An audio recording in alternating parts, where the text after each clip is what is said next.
Hello, hello, hello. Welcome to this episode of the Growth Hike podcast. Today I'm talking to Ramial Aqeel, who's a PPC expert. We will be discussing Google Ads, lead generation, e-commerce, and more. Welcome, Ramial. Please introduce yourself briefly. Hi, Martin.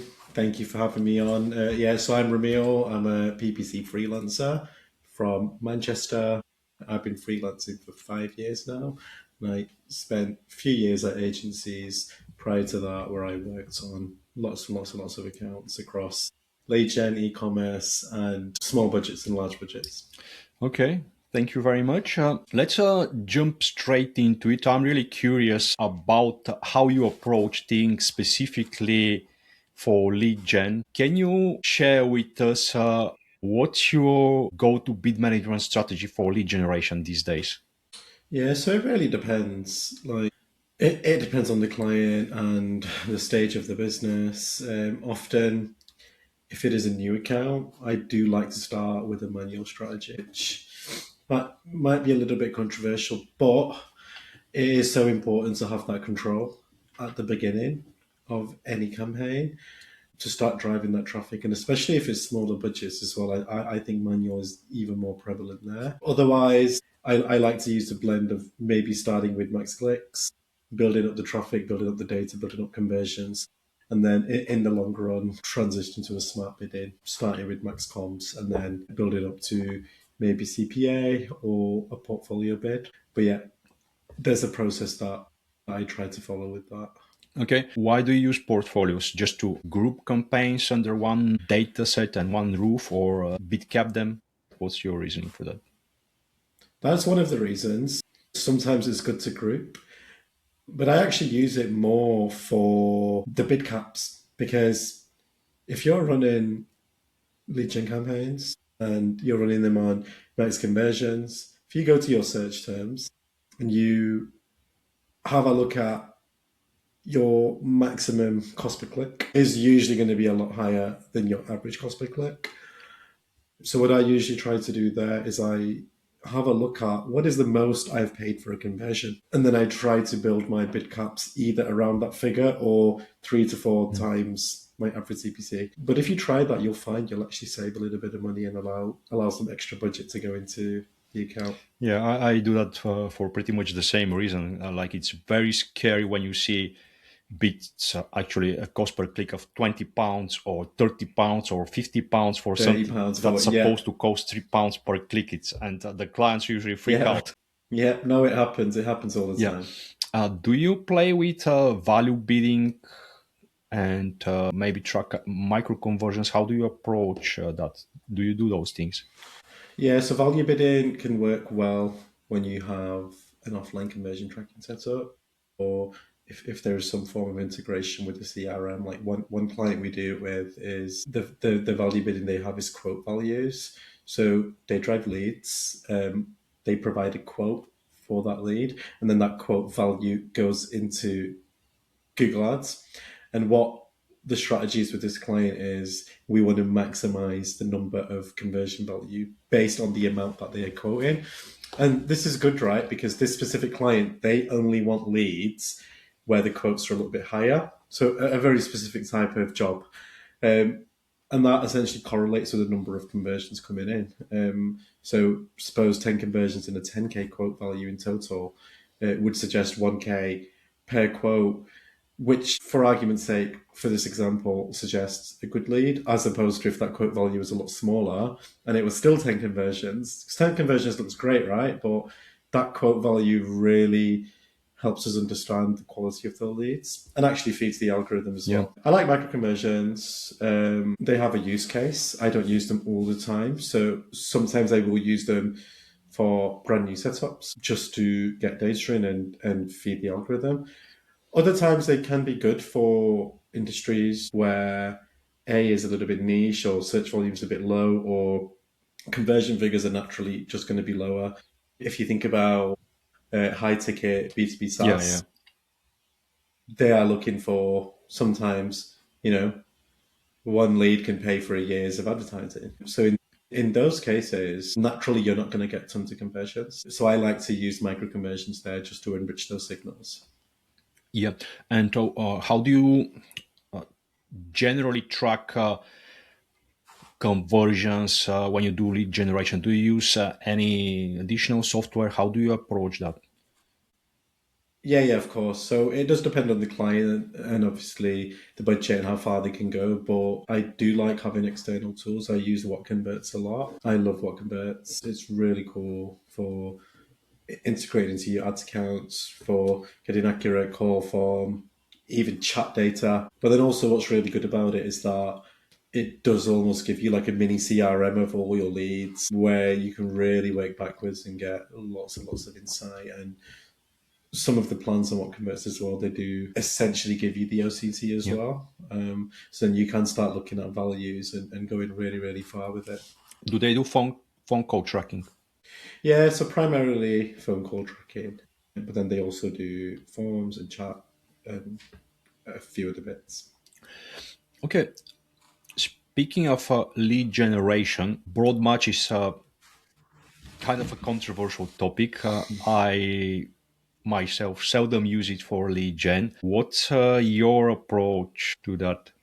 Yeah, so look, if I'm working on smaller accounts, I don't use Broadmatch for obvious reasons, just to protect the budget and to make any budget work harder and work with as much efficiency as possible. But I do think Broadmatch does have a place. It is a case by case. For instance, if I'm working on a larger account and we're in scaling mode, Broadmatch has a place to be experimented and perhaps implemented in the long run. Sometimes it can also be used for, when, as I said, clients that don't have much search volume and they essentially almost lean on generating demand. But in those cases, Broadmatch also has a place to try and pick up wider traffic. But then again, in other cases where perhaps if it's a medium budget and it's working well and it's working really well on exact or phrase, and then I've implemented Broad to experiment it, and it's like the chart just starts going all sort of downhill and results start to plummet. So what I would say is just experiment Yeah. it. It is case by case, but do it with Yeah. How do caution. you control the quality there? First and foremost, it's the foundation of the campaign. The structure of the campaign sets the pace for everything else. So if that foundation structure is good, you're already doing 90% of quality control.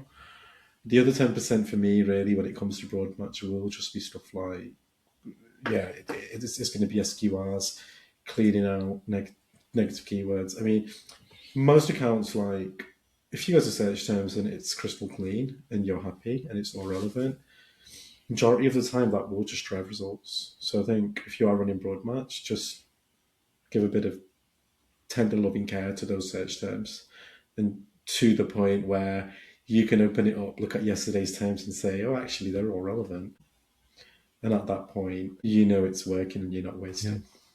Now, Google is going in the direction where basically search or the targeting will be keywordless, pretty much what we have on Google Shopping. We don't give them keywords, they pick it up from the context. This is more challenging when it comes to lead generation. And I would expect that to be more of the case when they introduce advertising to Gemini or AI mode on AI overuse. Now they're doing that. How do you think we will be able to approach lead generation specifically when we potentially don't have all the keyword data? Yeah, well, I think we've had keywordless strategies for a while already. If you look at even PMAX and Yeah, even DSA, I would say, and I think there is a bit of a shift and a shift in mindset where it isn't really about the keyword, it's about the intent and the audience. And actually, that is solved much with sort of your sort of PMAX and DSA and now even sort of LLM models where people are having these really long conversations or they're asking these really long yeah, questions and all of that feeds into what is the intent of that individual. Is their intent to buy XYZ or they're looking for this service? It all comes down to that intent and then they fall into a certain audience. And I think essentially that is probably the direction we're going in, especially for the LLMs. Have you tried PMAX for lead gen? I have. I have tried PMAX for lead gen. Again, this is a Yeah. controversial take, and I actually spoke about this on PPC Mastery. It can work. For me, PMAX for lead gen is a volume game. It's always a volume game. You're going to get loaded crap leads, but there may be some good ones in there. Now, the reason I always experiment PMAX for lead gen is because the cost per clicks are usually really, really low. So you do tend to get really low cost leads. And I agree, a lot of them aren't good. But for instance, I ran this strategy with one client. We generated we on their search they usually generate, like, let's say for argument's sake, 5 leads, and they maybe convert one. And PMAX we generated 30 leads and they converted only one. But those 30 leads were cheaper than the 5. 29 of them were no good, but there was one in there. So for me, it's a numbers game. Okay. You mentioned that you work primarily with smaller businesses, SMEs. What's your framework for growing smaller accounts? Do you have specific structure to approach that? Yeah, honestly, just keeping things simple as possible. Like when you're running accounts with small budgets, you don't need more strategies. You don't need more tactics or more keywords or more ads. Or I wouldn't say it's a framework, but my sort of mindset around smaller accounts is that they need less decisions. They need less decision making. They need less noise, less moving parts. And actually, if you just do the fundamentals absolutely right and just keep it simple, that usually works better. I'll give you an example. Like I audited an account recently, and it had one I'd create with about 40 keywords. They were only spending about £1,000 a month. Now, you can imagine, right? If you got 40 keywords, you got so many RSAs, all these moving parts for a £33 budget every day. There just isn't enough data spread across all of those variables to actually enrich those campaign signals. I restructured that into 5 keywords, one RSA, which didn't even have all the headlines. So yeah, that's what I would say. It's just doing less. Less is more. Yeah, this is more. Do you do anything with remarketing or demand gen nowadays? I do like demand gen, especially with video assets, vertical video assets, shorts. I think they have a huge place. I try to recommend them to pretty much most clients, especially around e-commerce, or again going back to clients that like a B2B SaaS where you almost do have to generate that demand. So yeah, I think definitely for a top of funnel approach, demand gen. Yeah, I mean, remarketing in general is something that's been around for a long Yeah, time. I see people kind of neglecting remarketing, and because there are so many other fancy tools out there, they don't kind of spend time on it. Just drop a campaign. That's what I find in accounts like. It's interesting because with remarketing, often in European markets, it can sometimes get forgotten about because naturally the numbers are a bit lower. And when I've run remarketing in a US market, I've personally been blown away by the results just because that pool is so much bigger and the habits of the audience in the States is a little bit different to perhaps how we do it in Europe. But no, you're definitely right. It does get neglected. And I think even if you're running it on a really small budget, it should be part of pretty much most strategies just to try and bring users back or to re-engage with people that maybe even triggered a micro. Yeah, one thing that I observe in accounts is that usually remarketing doesn't generate the leads. There are no conversions, there are no inquiries coming through. However, on the other hand, everybody who visited the website once sees the ads, even people who inquired already. And it's to help you not only get the inquiry, but assist in the sales process, convert that inquiry into a deal. And people see the ads regardless whether they inquire or not. That's personal observation. That's chase you everywhere. You just can't miss them. And that Mhm. definitely helps, but we don't see it in the data because people don't inquire through that campaign, but I find it effective personally. Okay, what other challenges are you facing when working with smaller businesses? Managing expectations. Obviously, we are working with small budgets, and sometimes like one of the biggest challenge is educating clients because on one hand, I'm trying to have less moving parts, and from a client's perspective, and I understand why they do it. I would too if I was in their shoes. But the clients, they want all the keywords. They want all of these fancy descriptions and all these ad text, and they want to run this experiment and they want to try this new feature. And oh, I've got all these images and I've got all these assets. Can we use them?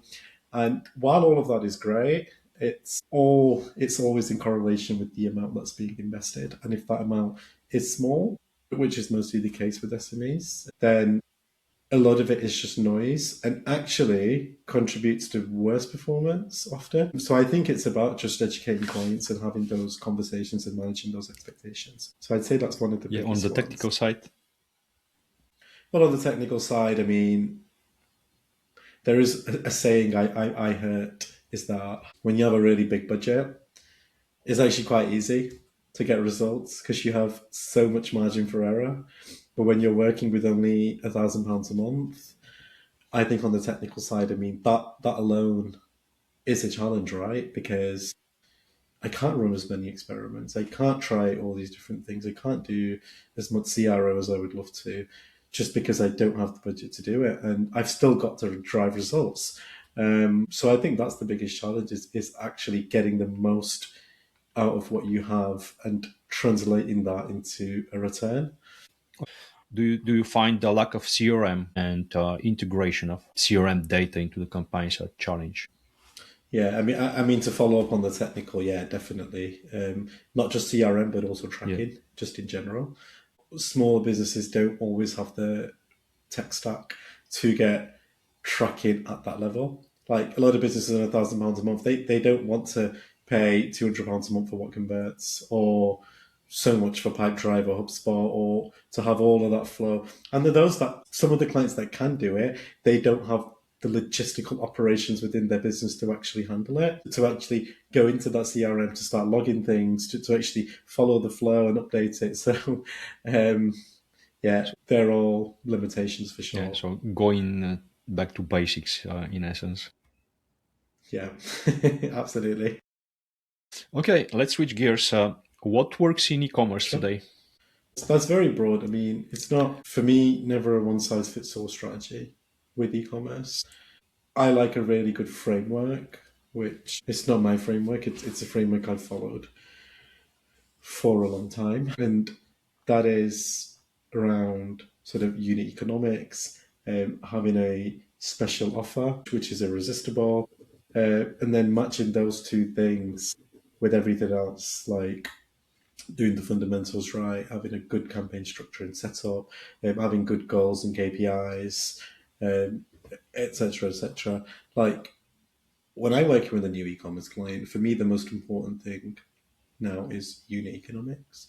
I always sit down with clients to go through sort of profit margins, AOVs, LTV, that sort of stuff. Because if those numbers don't stack up, there is no point advertising. It's just, there's no point. I don't want to take a client's money if I don't think I can get them a return. And those unit economics is where that starts. And then obviously, I think it's actually looking at the audience itself. What are their pain points and what are they actually trying to achieve and what solutions are they looking for? And are you solving them?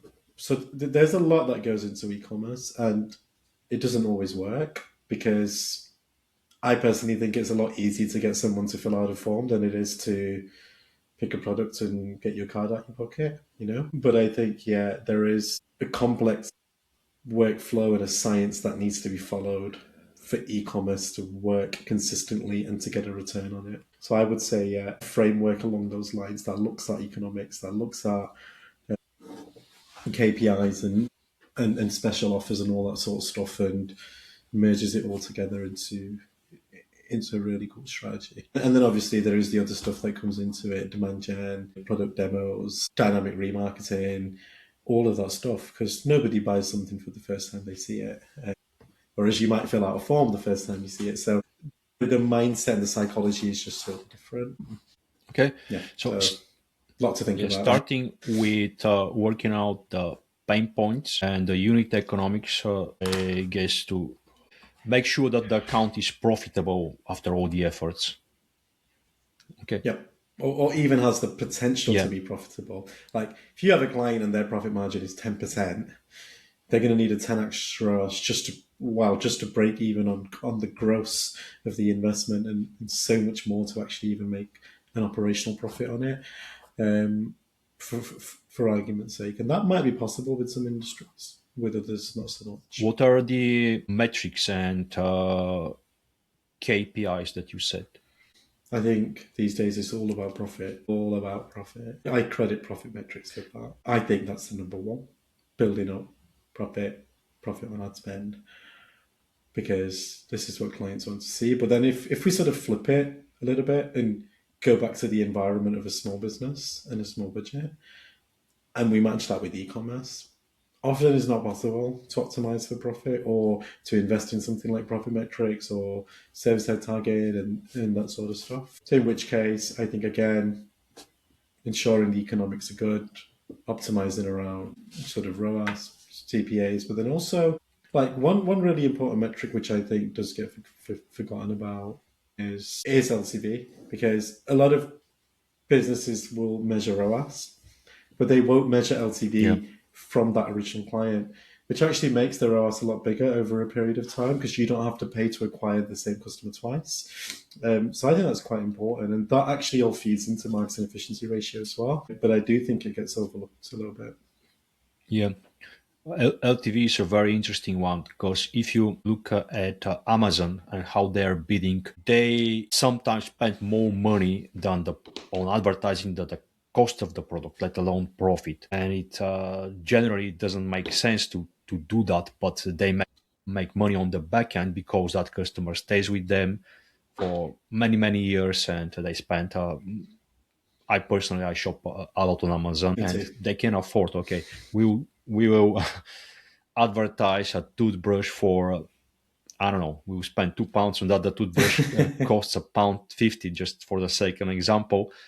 But that guy will come back later and buy again from us. You see similar with most subscription businesses. So a lot of subscription businesses, whether that's edible supplements or sort of SaaS subscriptions, they are also willing to pay more than what the actual subscription cost is. So the subscription is like, for example, £20 a month. A lot of these businesses will happily pay £100 to acquire a customer because they know with a subscription after 6, 7, 8, 9 months, they're going to start making money. And if you keep that subscription for a long time, then that over time that ROAS is Yeah. huge. Okay. What's the importance of post-click experience in your view, both e-commerce and lead gen? Yeah, well, I think generally speaking, I think your ads can only amplify what already exists. Um, I always say this to a lot of people, a lot of clients, that you could have an unlimited budget, you could have the best campaign setup in the world, but if your post-click experience isn't good or is poor, then it doesn't really matter. That post-click experience essentially is your shop front, right? People online, they don't know you, they don't know your business, they're going to judge from that post-click experience, similar to how you would if you just walked into a random shop, right? And how the person at the till is going to treat you, or the experience you have in that store, for argument's sake, is very similar when you go into a website. So I actually think it's the post-click experience is more important than the pre-click experience, because anybody can drive clicks. It's very easy to get a high CTR, but actually ensuring that post experience is good is it's a bit of, it can be a bit of a maze, but I think it's super important. I always encourage clients. I use tools like Crazy Egg or Clarity. I think CRO needs to be an ongoing part Yep. of sort of the optimization cycle. Not just about doing a search query report or optimizing your product feeds or making changes in the account. I actually think the post experience is Yeah. Do you huge. deal with optimizing the website or sending recommendations to clients for CRO purposes? Yeah, for sure. So I always send recommendations pre-launch, and post-launch, and I also do help with landing pages with small tweaks. Yeah. Sometimes it's a small tweak, sometimes a big If tweak. you look generally You kind of look at the 3 months. landing page. What are the ecom or lead gen? What are the things that you want to have on that landing page? What elements would drive the performance? I think, look, for me personally, when I'm browsing online, it's trust. When I'm browsing online for any service or any product, I'm looking for trust factors. I'm looking for accreditations. I'm looking for reviews. I'm looking for experiences that other customers had with that organization. If those check out, then for me, it's a safe and honest purchase. For me, that's the biggest one. The second one is friction. If I personally go onto a website and it's clunky or it just doesn't look quite right to me, there is absolutely no way I'm going to acquire or purchase from there. So yeah, I mean, there are so many things I could mention here, but I think if I had to pick two, it would be trust and Trust and friction. friction. Okay, fantastic. Could you share what tools do you use in your work? You mentioned what converts, Crazy Egg, anything else that it's in your tech stack? Yeah, I like True Clicks as well. I think True Clicks are really generous with the plans they have, especially if you're just starting out freelancing. You need to get True Clicks because I think up to 50K spend is free, and it's almost like a second set of eyes on your accounts. So I like True Clicks. I use that regularly. Obviously, LLMs. Everybody's Which using one is your favorite LLMs. one? We now have a choice. I've always been a ChatGPT guy, but recently I joined Mike Rose's community, and I have started using Claude. And you know what? It is when people say it's better, I can start to understand why they say that. Yeah, I'm in between ChatGPT and Claude at the moment. Okay, fantastic. Who, who are the people in the industry who inspire you? Sure. So there are a few. I mean, look, if I go back 2 or 3 years, I wasn't even on LinkedIn. I was a quiet guy in my spare bedroom doing PPC. And then I seen a guy on LinkedIn, Miles McNair, who was building this amazing community, and that inspired me a lot. I joined the community. I've become an active member of it, and I've just learned so much from that journey. So I would say people like Miles and Bob, who have almost caused a bit of a revolution, right? I've recently joined Mike Rota's community, and really love what he's doing with AI and building and teaching people how to build AI agents. I think that has a huge part in our industry, not not just in the future, but present day. I think Thomas Hetchel is great. If I ever needed to know any news or what's going on in the industry, I know I'm covered there. And yeah, there are so many names. There's so many people who have inspired me over the years. But yeah, I'll go with those four for now. All right. Where can people find you? You can find me on LinkedIn or you can find me on ramialaqeel.com. Okay, I'll make sure to link those in the description. Thank you very much for doing this today, Ramil. No problem. Appreciate you Thank you. coming to the podcast.